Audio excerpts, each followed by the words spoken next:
उपवास वगैरे असला की नाही, साबुदाण्याची खिचडी अजिबात खाऊ वाटत नाही. त्यासाठी मग हा बेस्ट ऑप्शन आहे. आता हे काय केलं तर हा आहे रताळ्याचा शिरा किंवा रताळ्याचा हलवाही आपण इथं ह्याला म्हणू शकतोय.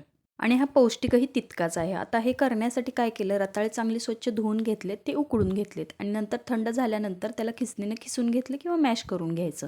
गॅसवर एक कढई ठेवायची, त्यात 2-3 चमचे तूप घालायचं आणि खिसलेलं रताळ त्यात घालायचं. ते चांगलं भाजायचं आणि आवश्यकतेनुसार थोडं-थोडं तूप घालायचं. ते चांगलं भाजून झालं की मग त्यात खिसलेलं खोबरं घालायचं. तेही चांगलं मिक्स करून घ्यायचं. मलईसकट दूध घालायचं.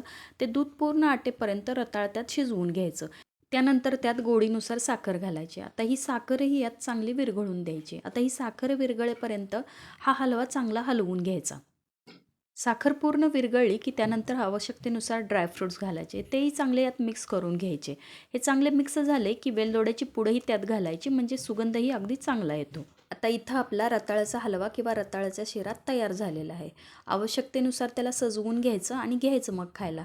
आता थोड्याच दिवसात सूर्यनारायणाचे उपवास चालू होतात, जे रथसप्तमीपर्यंत चालतात. आता त्या उपवासाच्या वेळेस हा रताळ्याचा शिरा किंवा रताळ्याचा हलवा खाणं हे कधीही चांगलंच. आता याचे फायदे म्हणाल तर यात पोटॅशियम आहे, फायबर आहे, अनेक प्रकारची खनिज आहेत. यामुळे रक्तातील साखरही नियंत्रणात राहते. त्यामुळे आपल्या शरीरासाठी फायदेशीरच असतात. त्यामुळे नक्की करून बघा.